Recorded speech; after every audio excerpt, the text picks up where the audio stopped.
مدبر الأمور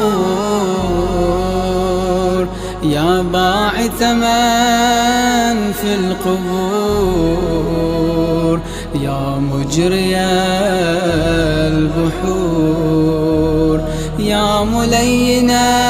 الحديد لداود صل على محمد وآل محمد وافعل بنا